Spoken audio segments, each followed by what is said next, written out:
Okay. Okay, yeah. So welcome everyone on a Friday afternoon. So thank you all for coming. Today we have a really interesting program, a conversation between two research projects, both dealing with radio and its role in promoting amateur writing and labor mobilization in the roughly the 1980s, but into different locale in China and in New York's Chinatown. So let me introduce our two presenters to you, and then we'll have two presentations, and then afterwards we'll have a conversation between the speakers and also with the audience, and also online. Participants can also type in your questions at that stage.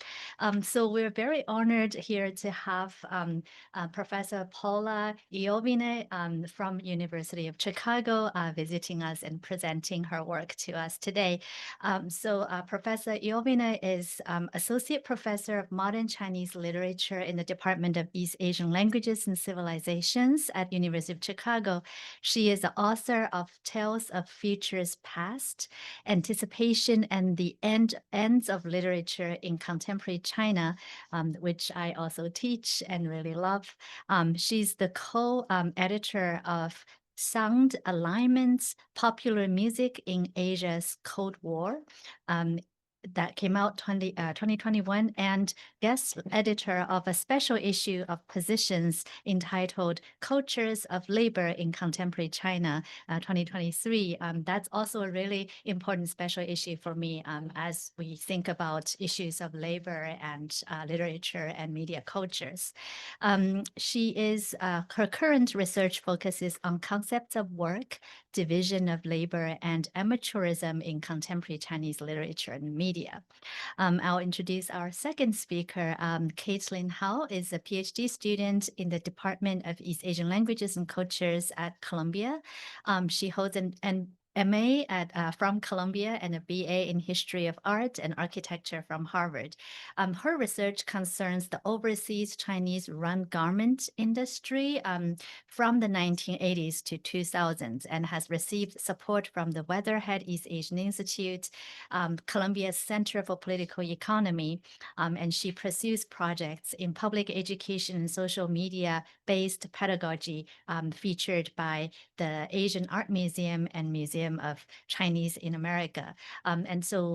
Tomorrow we'll also have a tour of Chinatown and also of MOCA, a Museum of Chinese in America, also curated by Kaitlin in association with this program. I also want to thank Julie Quan for helping us to put the event together, and also the Weatherhead East Asian Institute for support. Okay, so I think we'll start with the presentations. I think Kaitlin is going to start, so we'll start from near Columbia at the New York Chinatown. Okay, so Kaitlin, yeah.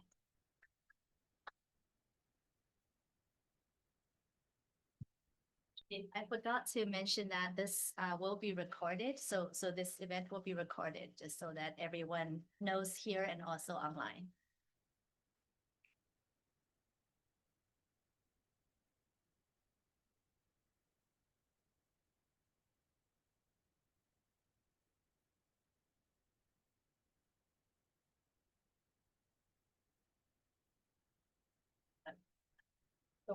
Double click on the slide mode.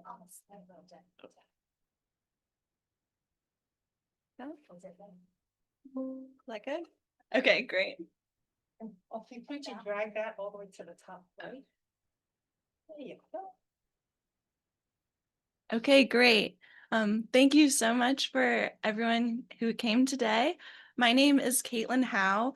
I'm a PhD student in the East Asian Languages and Cultures Department. I also work in the Education Department at the Museum of Chinese in America, or MOCA. And today I'll be presenting on the Chinese language radio in Manhattan, Chinatown in the 1980s. There's an interesting trend in writings about the Chinatown garment industry. across articles written in the New York Times about the dangerous and exotic Chinatown sweatshops, memoirs written by former workers, and recalled in oral interviews I conducted with former workers and union organizers. They vividly recall what the garment factory sounded like. They remember the clattering machines, buzzing sewing machines, and the clank and clamp of the iron. But audible over the din of industrial machinery was the sound of the Chinese radio. Depending on the time of day, it could be playing a Cantonese pop song, the next episode of a radio play, or an announcement from the American Labor Union featuring the voices of Chinese workers. The Chinatown radio in the 1980s highlights the subtle yet important distinction between studying radio listening as a part of work versus studying radio listening as an act that performs the work of culture. So here are some tentative definitions that I'm trying to pose through this presentation. So studying the radio's relationship with work means using the radio to understand the environment that spatially, sonically, and temporally structures how the Chinese workers perform and cope with their conditions of being an ethnic labor force. But I think what makes radio listening especially unique to this to study in the context of overseas Chinese communities is how radio is used to perform the work of culture. Radio listening must be studied as a trope, an image that performs the work of culture. The Chinese worker as a radio listener has become an image often appropriated by other parties. Through circulations of images like the worker's voice or the Chinese radio listener, Chinese workers were often subjected to double ventriloquism, where the voices and images of the Chinese worker are often appropriated towards the agendas of others. So in the case of the 1980s, the images of the Chinese worker listening to the radio, or the idea of the radio being this transparent medium that transmits this authentic Chinese worker's voice, becomes a highly sentimental image circulated by American labor unions towards the ends of various political projects. So radio listening is this highly culturally significant act that is used to perform the work of culture, to give the message on the radio an air of emotional and cultural authenticity. And studying the Chinatown radio begs the question of the degree to which the radio facilitated successful collaborative labor organizing between American labor unions and Chinese workers, or reveals the degree to which American labor unions often appropriate the Chinese workers' voice when pursuing their own political agendas. So studying the radio is so difficult because it requires us to answer this question. What did the 80s sound like? I have not yet been able to locate audio recordings of old radio broadcasts from the 80s, so I'm really relying on other media archives, such as photography, paper, and video to trace what the radio sounded like and how it sonically and spatially defined work zones like the Chinese garment factory. And it's really striking how much the radio appears in photography from the 1980s. This photographer, Bud Glick, was working in Chinatown in the 1980s and 90s.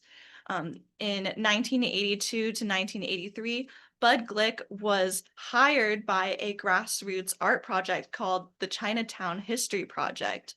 And he was commissioned to document the everyday lives of Chinatown residents.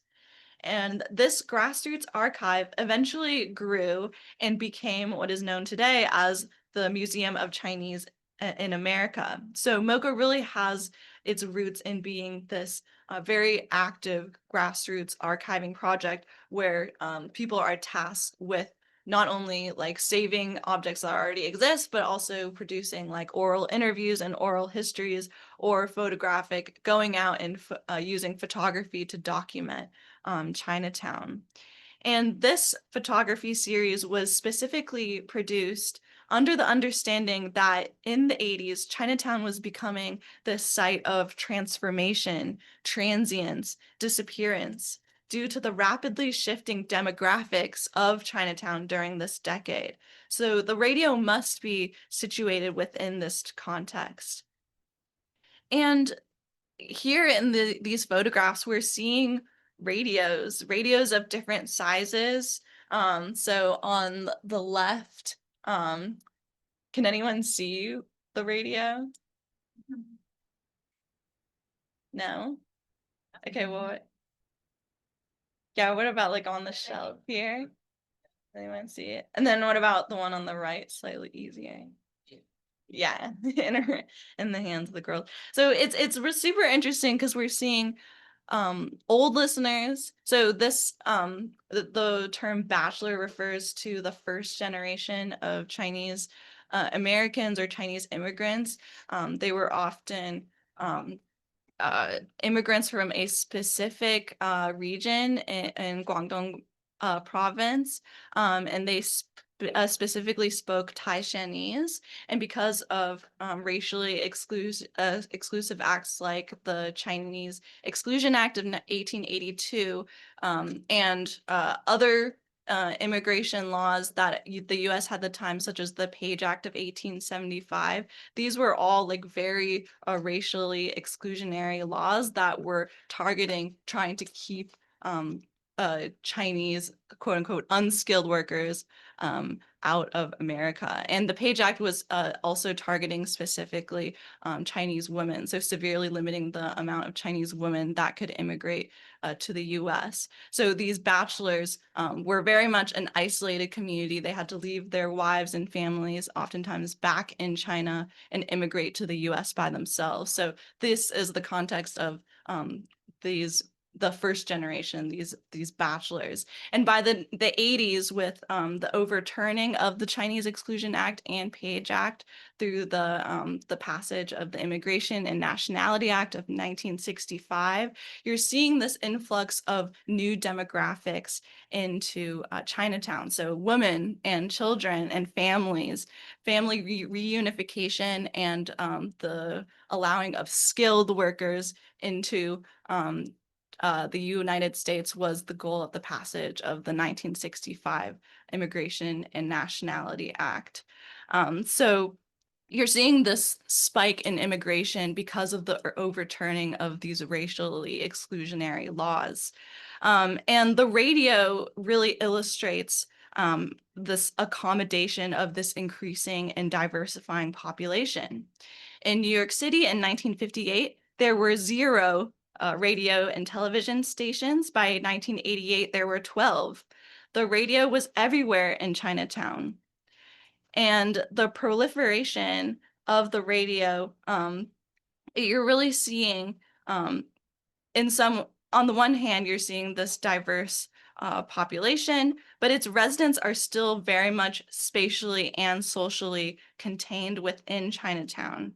They are still having to navigate environments shaped by the specter of race-based exclusionary immigration laws, which creates this economic landscape where new immigrants were often restricted to low-paying fields due to language barriers and often excluded from greater American society.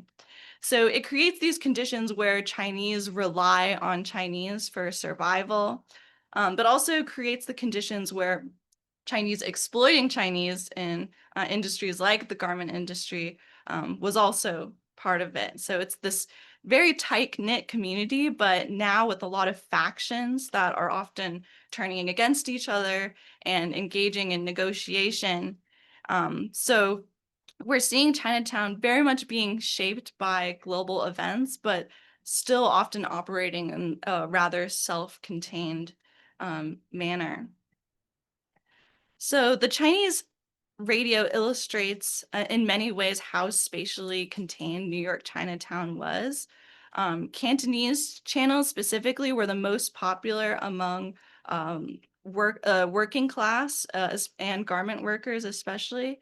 And these channels were only accessible via shortwave radio. So they could only be accessed through specific receivers that were often only sold in Chinatown and advertised in Chinatown newspapers. These channels were not necessarily accessible through a regular FM radio. Um, but that being said, every restaurant, garment factory, and personal home of Chinatown residents would have had to specifically buy this equipment and equip their space with this receiver. So through the radio, Chinatown is very much made a consolidated communication circuit with a very clear and targeted audience of the working class. So here we see the radio hidden here. And then here we see the radio. And this is an example of an advertisement from the local Chinese newspaper. So male and female workers in Chinatown both seem to have this deeply intimate relationship with the radio, specifically as a medium for leisure and liberation of the senses. Men were often known to listen to the radio in their time off, as captured in the photograph on the right by the Taiwanese photographer Zhang Qianqi. Garment workers, female garment workers, were a very specific demographic within the garment industry. So the Chinatown garment industry mostly employed Cantonese-speaking women. 80% of the Chinese workers working in this industry were women. 86% of them were married and 78% were mothers. So the Chinese garment industry is this very specific listening demographic of specifically working mothers.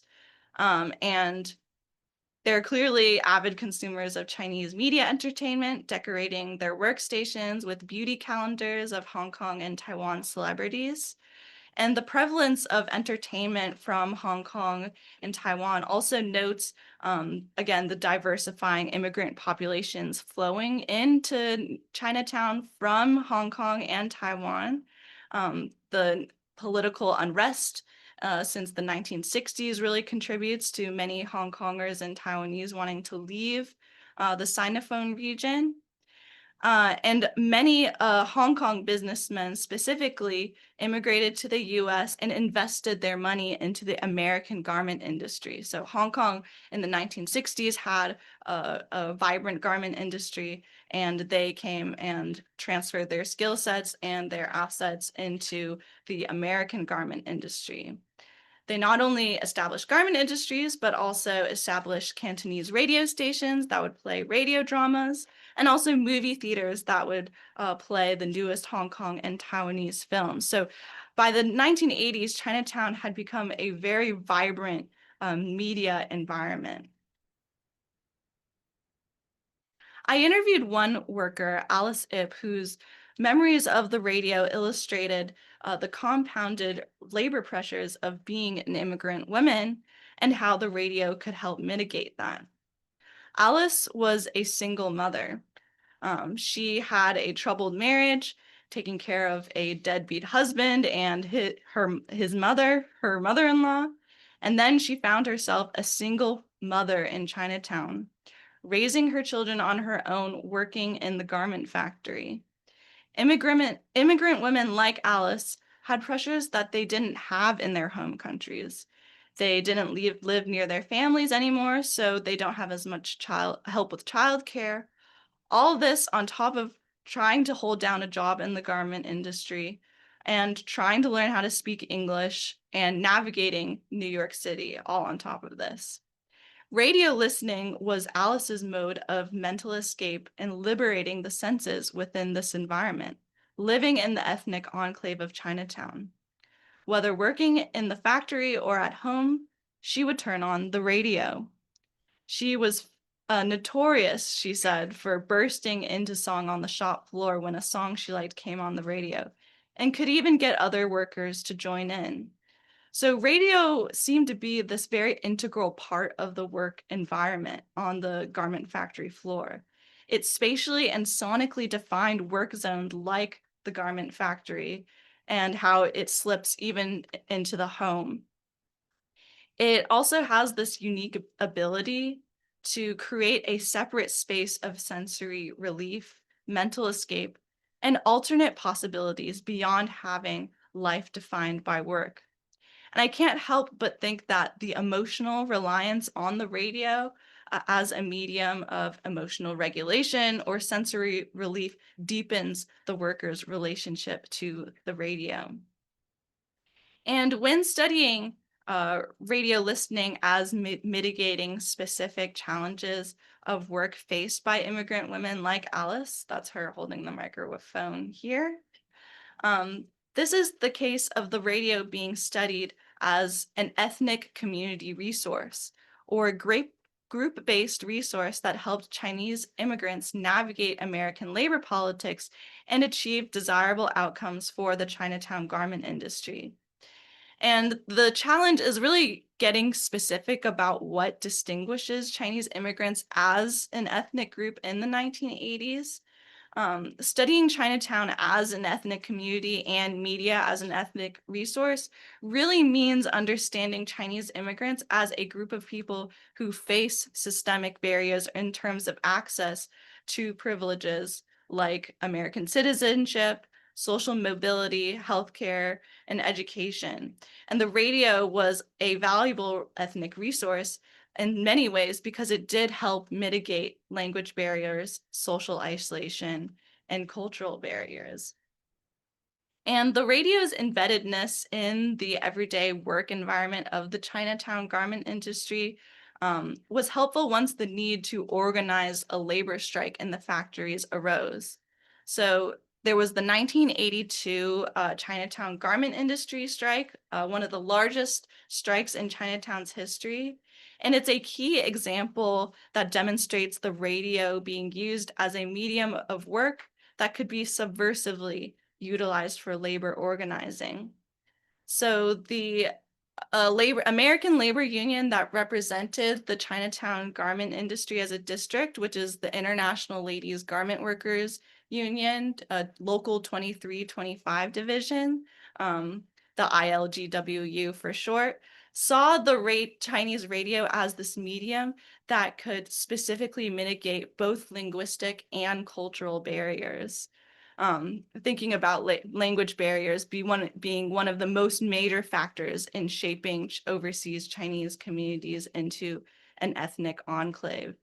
We can also think about other cultural barriers that prevent Chinese workers from participating in labor organizing, such as a fundamental hesitance to self-identify as American citizenships by participating in processes that might be unfamiliar to them, like voting in democratic elections, for instance.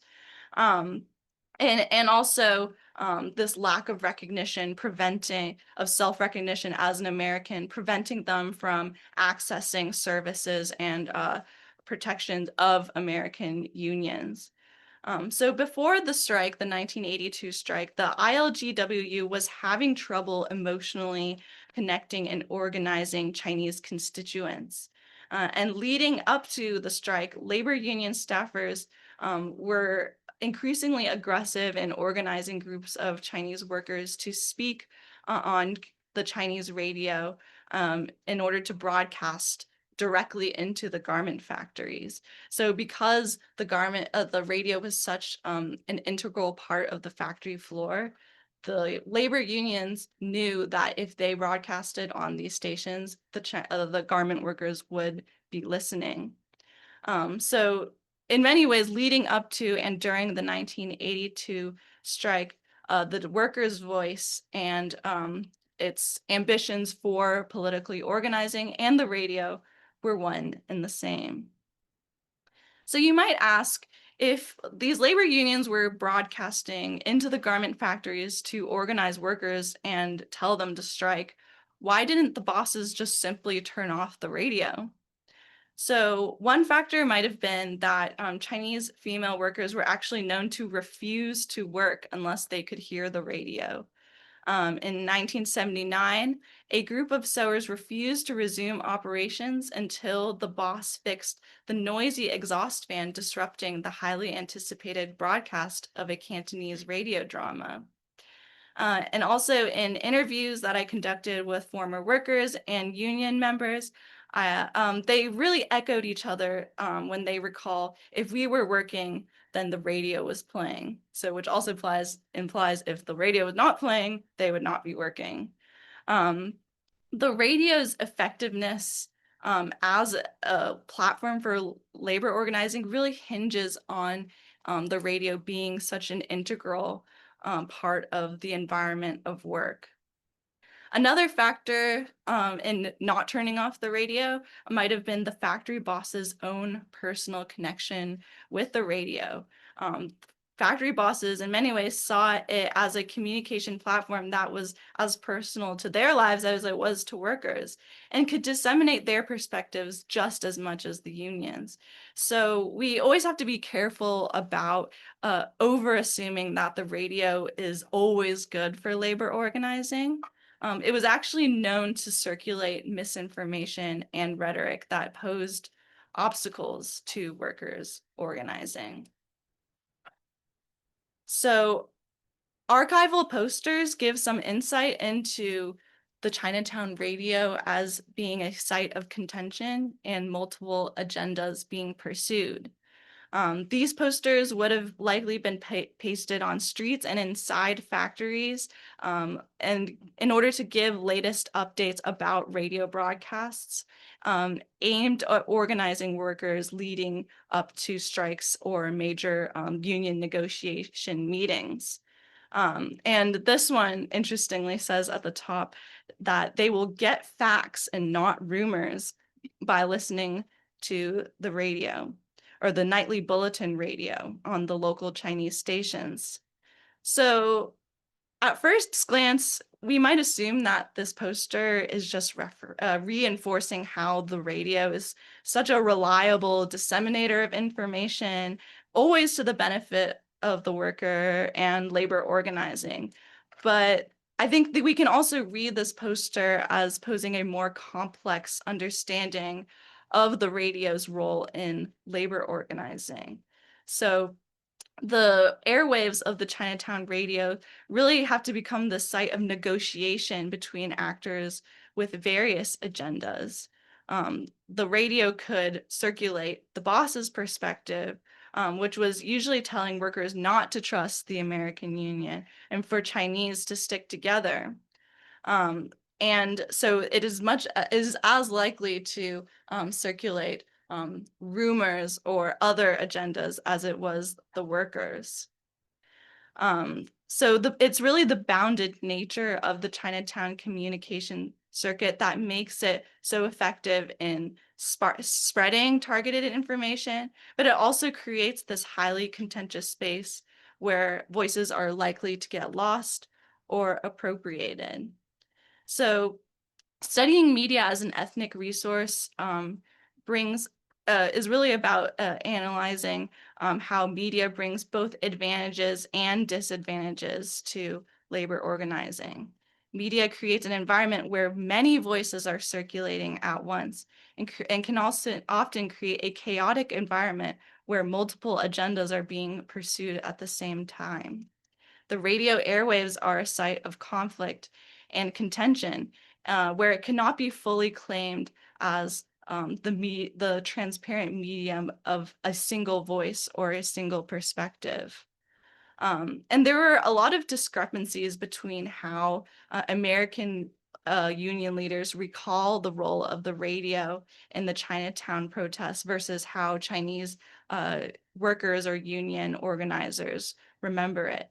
American labor unions retroactively recall the use of the radio as a great triumph of the American Union, beaming messages or forming communication circuits to transmit information directly to the Chinese workers into the factories. But Chinese members, on the other hand, they were pleasantly surprised when I asked them about the radio, but were also confused why I thought it was so central to labor organizing efforts. For them, the radio was just a part of their everyday life. Okay, so media produced by the ILGWU must be reanalyzed as pushing perhaps this overly romantic idea of the radio as the voice of the American Union. So when we look at this picture, we have to think about a doubleness that is happening. So workers were often provided with scripts. So you see them reading off of a script. So there's really this, I'm really asking everyone to question, like, who is speaking in this photograph? Is it the American Labor Union? Is it the Chinese garment worker? I think these types of media really lend themselves to this kind of analysis. Same with the scripts. So in this script, this is a union commercial. The one worker is talking to another worker, telling one to not worry about their poor English ability and to go and apply for American citizenship. So this was a format that many labor union commercials would take, of one Chinese worker talking to the other Chinese worker. But a lot of agendas, if you read between the lines, sort of get set up into this. And eventually, these sort of formats of conversations are also encouraging Chinese garment workers to vote in certain ways in upcoming American elections. And this is really something to keep in mind as interesting in the moment of the 1980s, when the position of Chinatown garment industries really gets put into question. It's really caught in the middle of all these geopolitics going on between the US and China, where the question of who is producing our garments, who is producing our clothes, and becomes very much a nativist sentiment. So Americans were often very worried about their clothes being produced by Chinese workers, or Chinese sweatshops in particular. So the question of Chinese sweatshops or Chinese factories located on US soil really becomes a site of contention.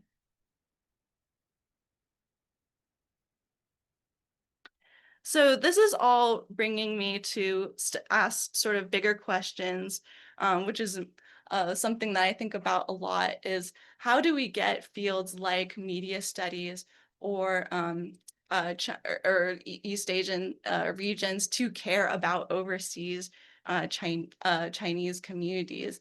And I think this framing of trans-Pacific media with a specific dedication to labor studies is a really great way to do that. So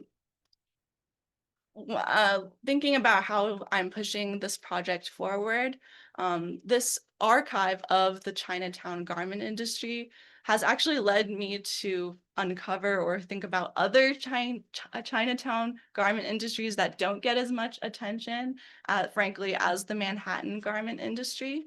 So for thinking about how to push this project forward, the next archives that I'm thinking about are held at the Kiel Center at Cornell, the Kiel Center, which is at the Labor School at Cornell.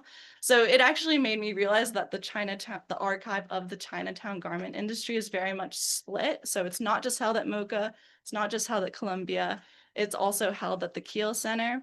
And the Kiel Center is actually has the biggest holdings of media that lends itself to questions of transnational labor organizing and other overseas Chinese garment industries that in some ways had a lot more questions and issues of human rights violations and labor issues that can be compared to what happened in Manhattan, Chinatown.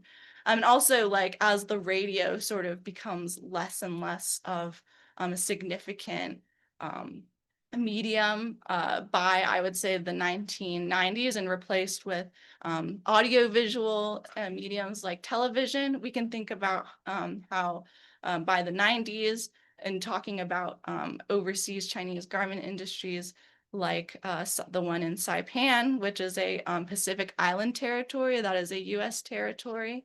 The medium of the Chinese workers' voice is no longer the radio, but instead the television. So we can think about how that changes as well too. So uncovering and tracing the Chinese workers' voice remains an unfolding project. And I think the main thing that I wanted to get across to everybody today is just to be very careful about, like, when we get a media object that claims it represents the voice of the worker. Oftentimes, there's many other voices happening at the same time. Okay, thank you. Hello, everyone, and just wanted to thank Kaitlin for this wonderful presentation and Cheng for inviting me to participate in this discussion, and to the Weatherhead Institute for East Asian Studies for all the arrangements, and everyone. I want to thank everyone for being here.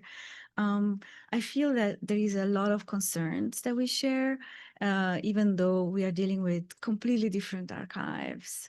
And really listening to your talk, I think the question of voice, you know, when a worker is speaking, there are so many layered voices that one needs to map and delineate and uncover. That's a concern that also very much animates my work. And then also listening to your talk made me think about how really our archives shape our work, basically really almost dictate what we can say and what we can do. So I find that really inspiring to think about. My talk today is divided more or less in 5 parts, and I'll begin from tuning out. My focus is actually on China's national radio in the 1980s, but I will begin from a film scene. So these are some screenshots of a film called Sunny Days, a 1973 film based on a mid-1960s novel by Hauran, which tackles the conflict surrounding harvest distribution after the formation of advanced cultural cooperatives in 1956. The film details the class struggle between the younger villagers who, led by the charismatic militia leader Chan Chun, who is here in a white shirt, argue that grain should be distributed according to the labor that each person contributes, and that the surplus of that distribution should be sold at low price to the state, on the one hand. And on the other, we find the rich and middle peasants who claim that the harvest should be distributed according to the original size of the field that each family brought to the cooperative. Now, the accountant, Maliben, who is in charge of making the calculations for this distribution, is unwilling to proceed. At 7.5 minutes into the film, we find him lying on his bed in a dimly lit room, his dark silhouette cast against the wall, listening to something captivating through a headset. What is he listening to, and what is it that he finds so interesting to the point of not noticing that it is Chan Chun who has entered his office? The headphones are featured even more prominently in the Lian Huanghua adaptation of the film, where an explanation is added that the accountant is actually hearing news of the 100 Flowers campaign unfolding in Beijing. This information, however, reveals itself to be misleading, even harmful to the revolutionary movement that is unfolding on the ground.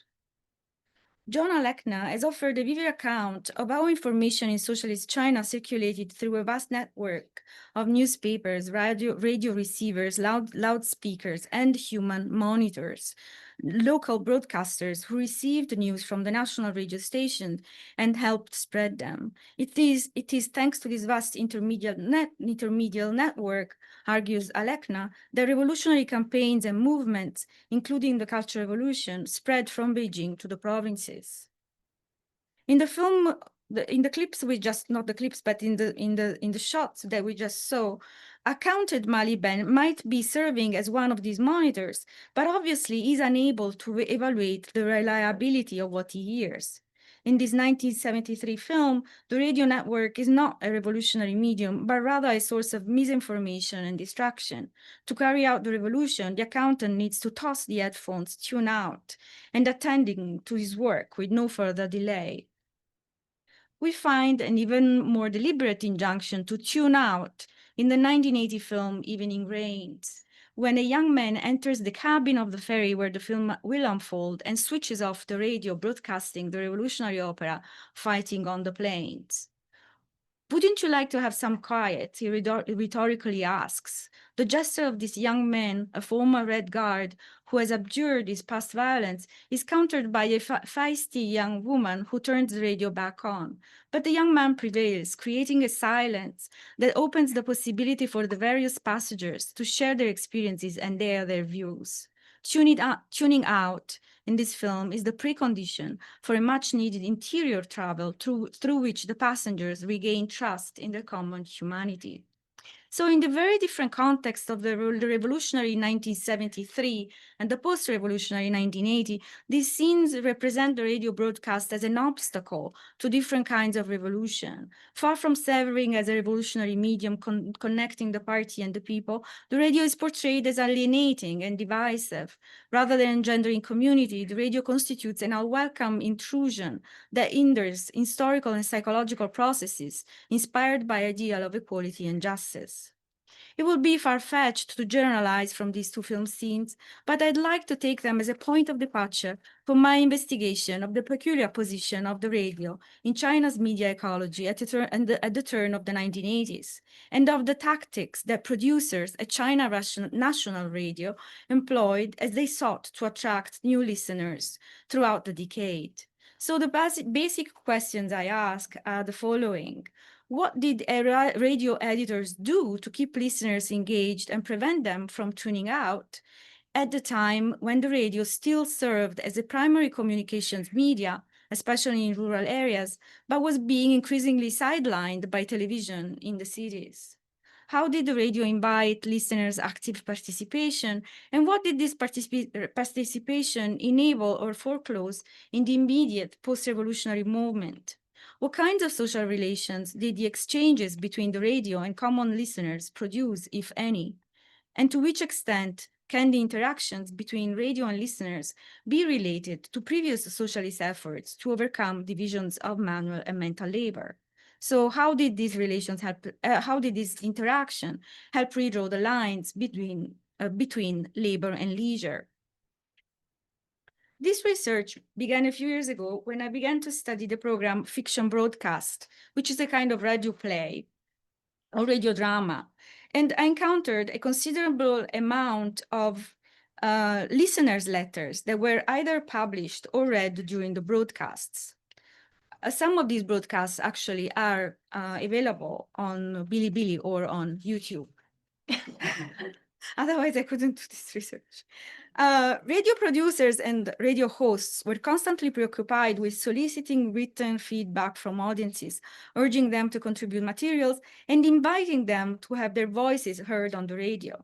From these radio editors' writings and from the snippets of radio programs I have so far been able to retrieve, and also from the letters themselves, China National Radio emerges as a much more interactive medium than I had initially assumed, and one in which the figure of the listener as co-producer emerges much more often than I had imagined.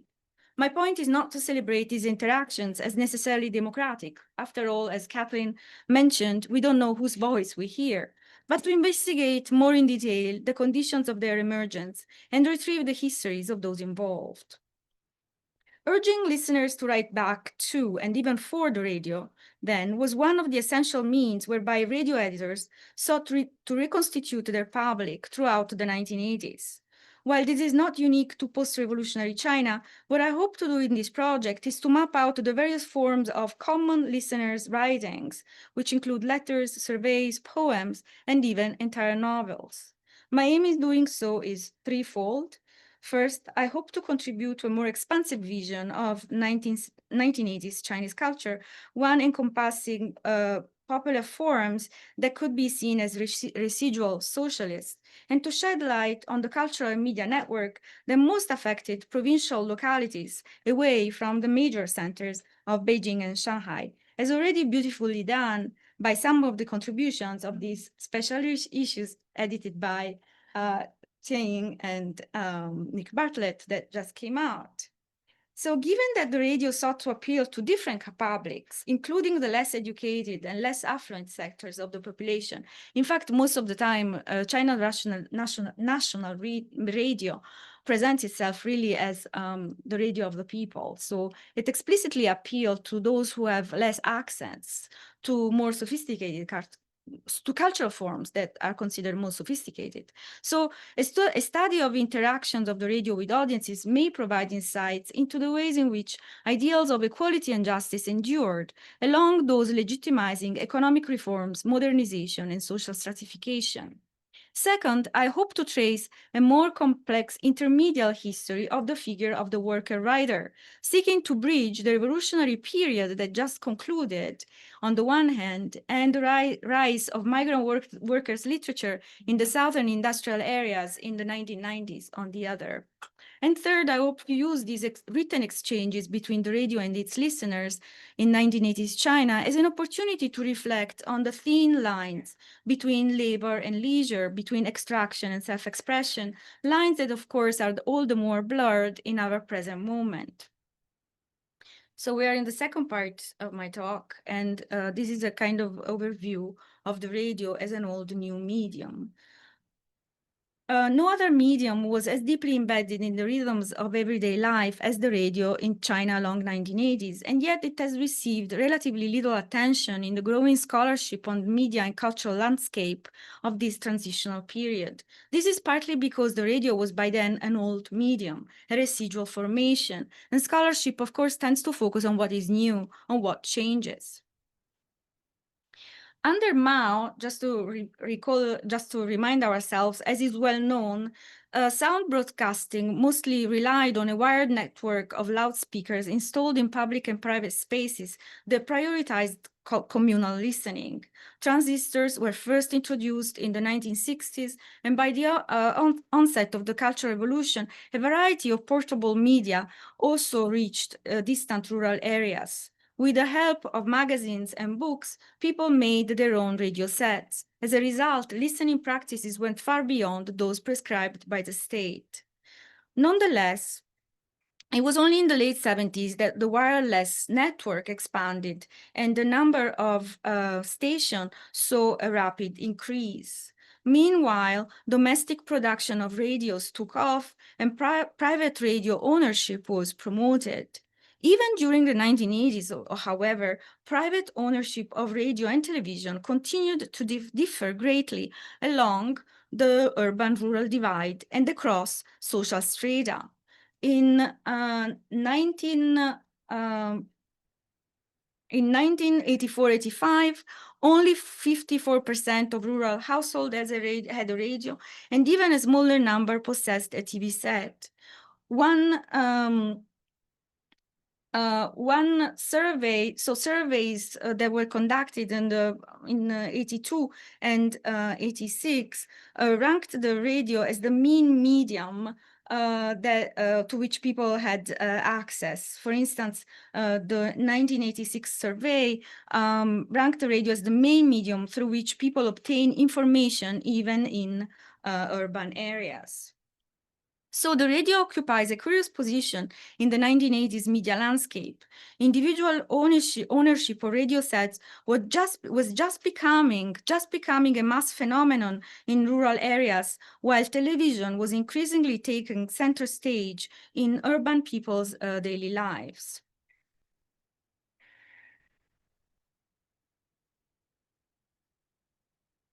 So this is the third part of my talk, writing in.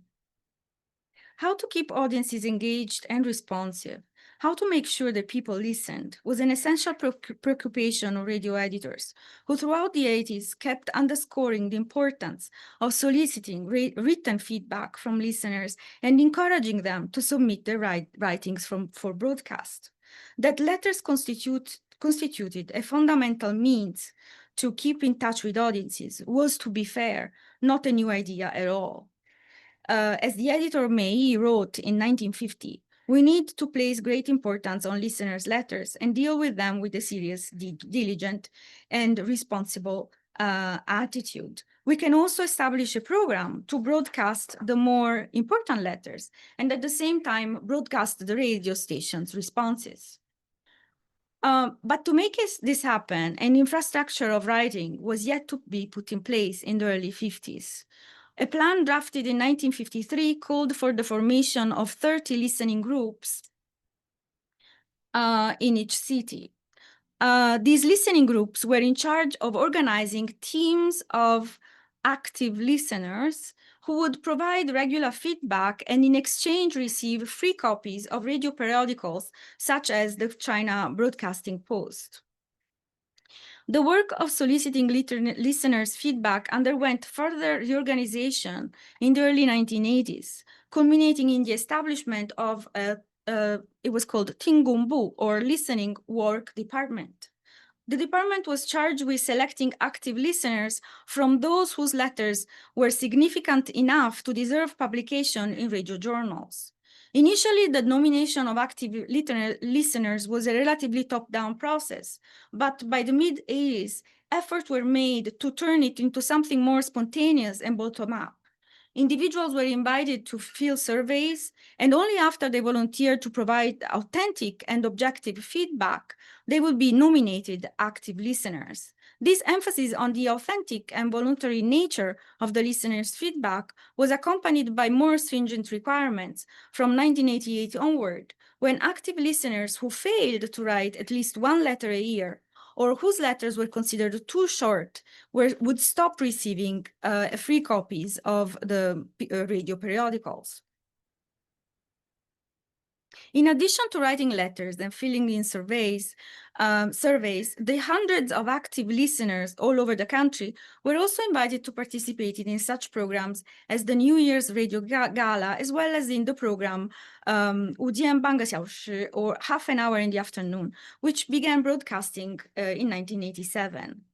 Not all radio producers, however, believed in the usefulness of active listeners. Some noted that their opinions were unqualified and that most of their letters only contained polite words and no constructive critique. Others defended the role, arguing that they were essential in helping assess what audiences really cared about.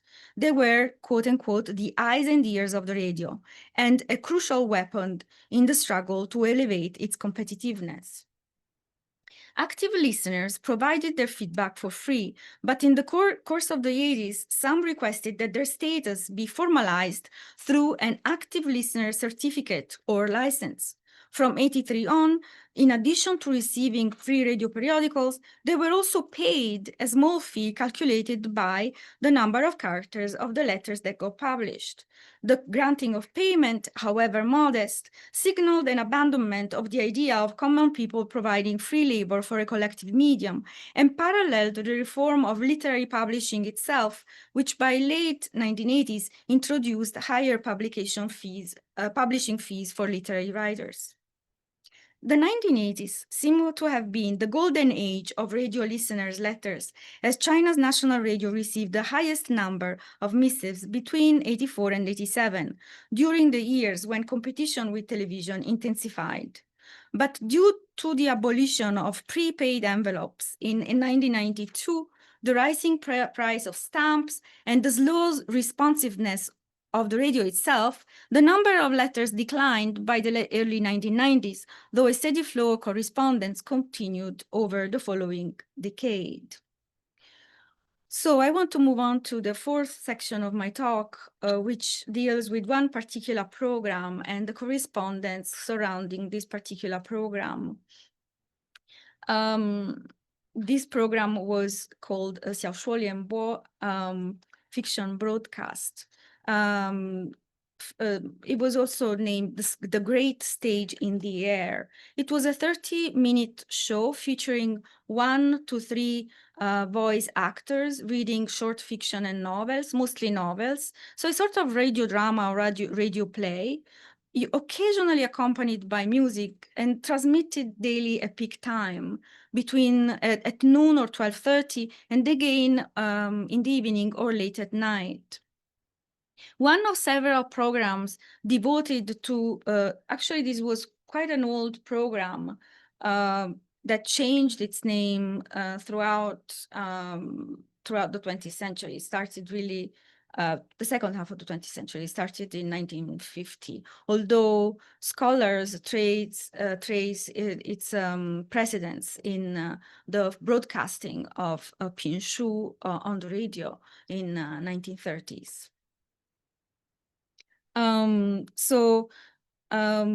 One of several programs, this was one of several programs devoted to the promotion of literacy and pro-reform ideology through fiction and through literature in general. It ranked among the most popular programs of the 1980s. Listener letters reported that they enjoyed it over lunch, with family, with classmates, co-workers, or alone. Some maintained that listening at night helped them relax after a hard day of work. One of the novels serialized in fiction broadcast that attracted an especially high number of letters was 平凡的世界, or Ordinary World, a trilogy by the rural writer Lu Yao, transmitted from March 27th to August 3rd, 1988, and read by the accomplished voice actor Li Yemo for a total of 126 episodes. Lu Yao was finishing up the third volume when the first was being transmitted, and in a famous essay composed shortly before his premature death in 1992, he wrote that listening to the daily broadcast of his novel provided him with the energy to complete it. Ordinary World focuses on two brothers, Sun Shaoan and Sun Shaoping, as they struggle to keep their family fed and move ahead in life. Shaoan by working the land, and Shaoping graduating from high school and then migrating to become a miner from 1975 to 1985. And here in the slide, we can see, I just found it on the internet. I'm not sure about this document exactly, but it seems that some listeners took notes or wrote it down while listening, because here it's also it says Li Mo Jiang, so it's listening from the radio and writing it down. So I was saying about the brothers. The novel stands out for its meticulous description of poverty in rural Shanxi, its romantic dramas, and most famously for the resilience of the protagonists. Sun Shaoping's ability to eat bitterness as he strives to leave the status of peasant behind and find employment at the state-run mine seems to have especially resonated with readers.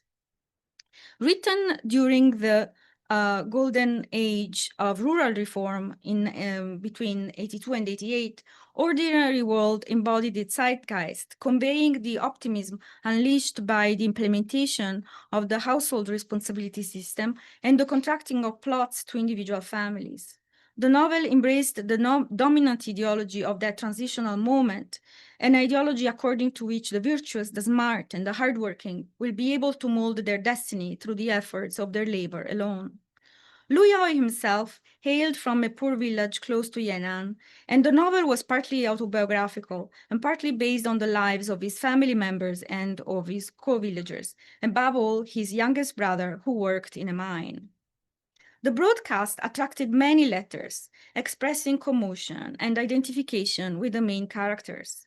In an undated letter mentioned in a speech delivered by the program chief editor, Ye Yunmei, in 2007, a college student reports that in his 4-story dorm, hosting 270 undergraduates, 100 radio cassette players would all be turned on at 12:30 to listen to Ordinary World.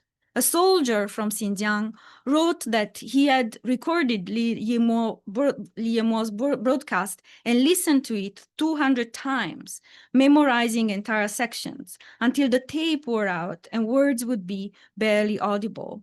He then went on to write his autobiography, which got published. A young woman from Shanbei recounts that she wrote a novel titled Shanshan Erni, or Daughter of the Deep Mountains, because of Lu Yao.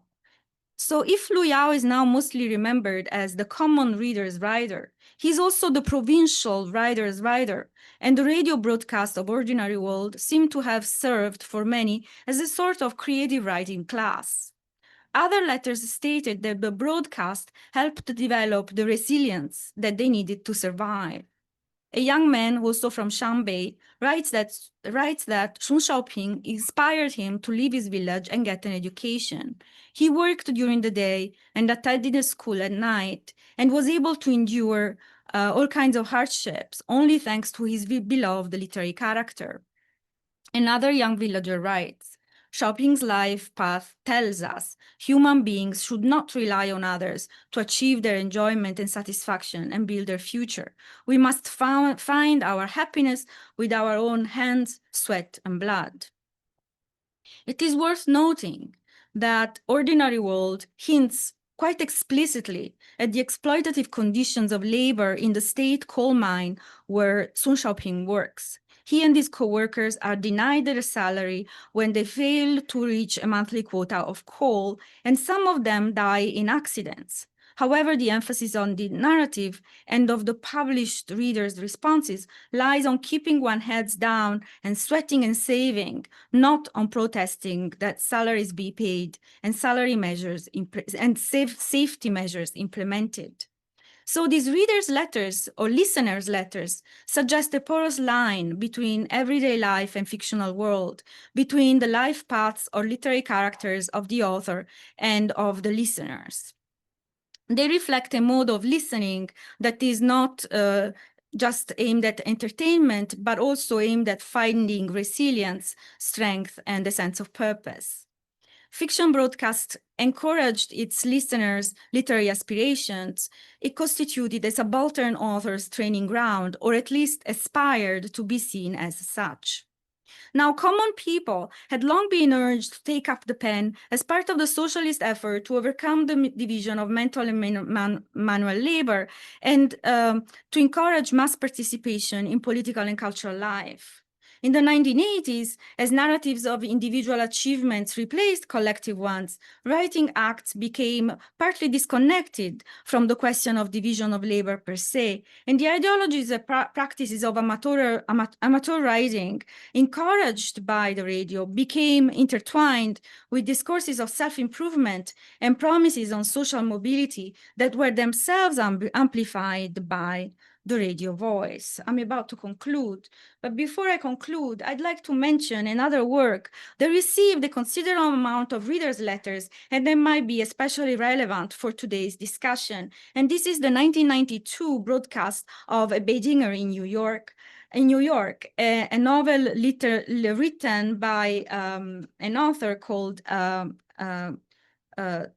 Gualin, or in English is known also as Glen Cao, the novel was published in 1991. It was serialized in the Beijing Evening News and then made into a very successful and controversial TV series. The radio play of A Beijing in New York was incredibly incredibly successful throughout China, but there is no, I couldn't find any, I found the broadcast, I have yet to listen to it. And from the broadcast, I can see that it departed significantly from the earlier broadcasts from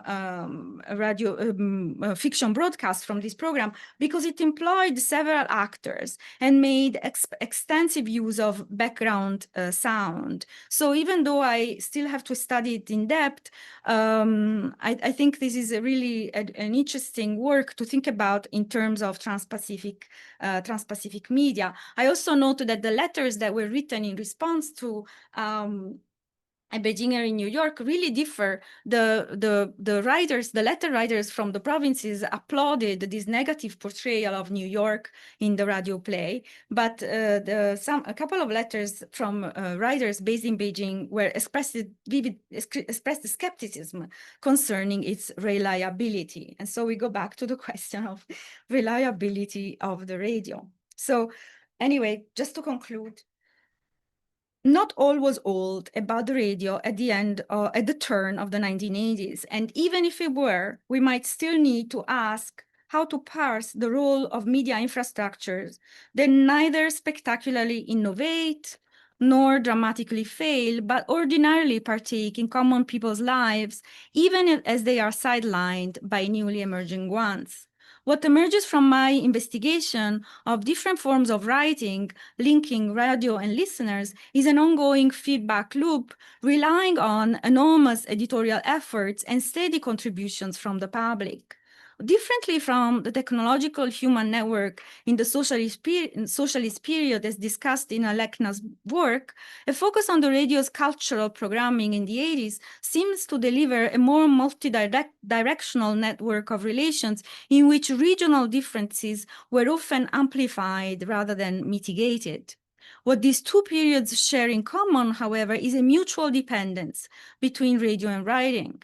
So whereas I have titled this talk, The Radio as Infrastructure of Amateur Writing, we could also call it Amateur Writing as Infrastructure for the Radio, if by infrastructure, drawing on the work of such scholars as Nikhil Anand and Akhil Gupta, we mean a social material assemblage, a process of making relations between bodies and things that is always information and always coming apart.